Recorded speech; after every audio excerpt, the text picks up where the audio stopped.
2006 से था। फिर ये आज 26-20 साल बाद कैसे याद आ गया सरकार को कि गांव के लोगों से जो रोज जीवन, बिहार के 35% आबादी गरीबी रेखा के नीचे रहते हैं, जिसकी वो आमदनी 1200 रुपया महीने की है, वो उसके पहले ही उसके खर्चे नहीं जुटते थे। अगर 1200 रुपया है तो प्रतिदिन कितनी आमदनी हुई? 40 रुपया से भी कम। अब उन लोगों से आप उम्मीद कर रहे हैं कि अब वो लोग टैक्स सरकार को भरेंगे, जिस घर में रहते हैं उसका, जो गली में लगा है बिजली के खंभे उसका, जिस पर वो क्या बोलते हैं कि जो खेतों में पटवन करते हैं उसका। ये अलग है, ये अलग से लगाएंगे। पहले से जो दे रहे थे वो तो दे ही रहे थे।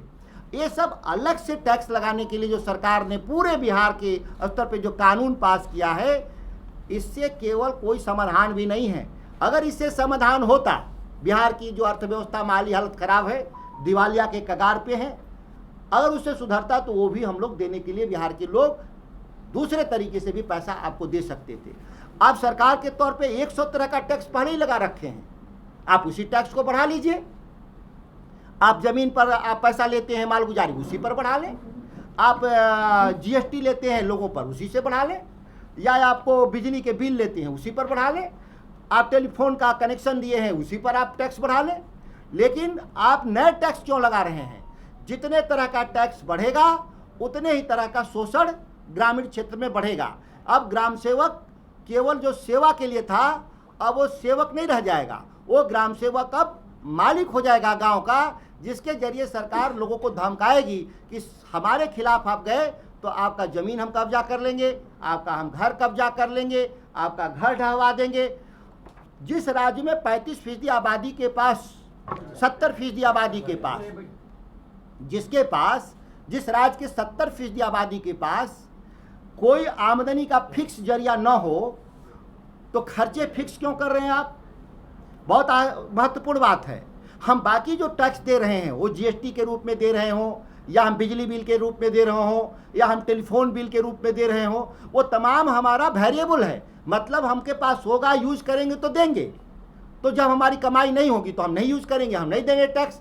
लेकिन आपकी कमाई हो या ना हो, पंचायती राज के माध्यम से जो ये हम टैक्स वसूलेंगे फिक्स है, देना ही होगा महीने में। नहीं देंगे तो क्या होगा?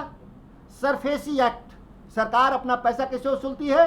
सरफेसी एक्ट, जिसमें डीएम बैठ करके, सिविल एसडीओ बैठ करके वो तय कर देगा कि या तो पैसा दीजिए या आपको हम जेल भेजेंगे। आप लोन लेते हैं तो जेल जाते हैं कि नहीं? टैक्स नहीं जमा करेंगे तो जेल जाएंगे। ये सरफेसी एक्ट के जरिए उसमें से आम लोगों का, जो गांव में लोग हैं, उनको जेल भेजने का भी काम करेंगे। ये इस तरह का जो बिहार ने जो प्रयोग किया है, सम्राट चौधरी वाली जो सरकार, ये जो बीजेपी की जो नई सरकार, यह पूरे बिहार को एक गुलाम राज्य के रूप में तब्दील कर देगा। यह गंभीरता, इस गंभीरता को आप मीडिया के बंधु, आप स्वयं भी अध्ययन करेंगे और बातें आम लोग तक पहुंचनी चाहिए। नहीं तो बिहार एक ऐसा राज्य बनेगा जिसका कोई उदाहरण भारत के भीतर नहीं मिलेगा। 25 से 30 हजार करोड़ रुपए नल जल के नाम पे सरकार के खजाने से निकला, आज तक कहीं देख रहे हैं गाँव में पानी पीने की व्यवस्था? 30% से ज़्यादा नहीं है। एक भी ऑडिट रिपोर्ट नहीं सरकार ऑडिट कराई कि हमने जो गांव में जो नल जल लगाया वो कितना % प्रभावी है। आज तक बिहार सरकार ने ऑडिट नहीं कराया कि जो स्ट्रीट लाइट गांव में जो जलाने के लिए लगाई वो कितना % उसमें लाइट आ रहा है, कितने में नहीं आ रहा है। कोई ऑडिट नहीं हुआ।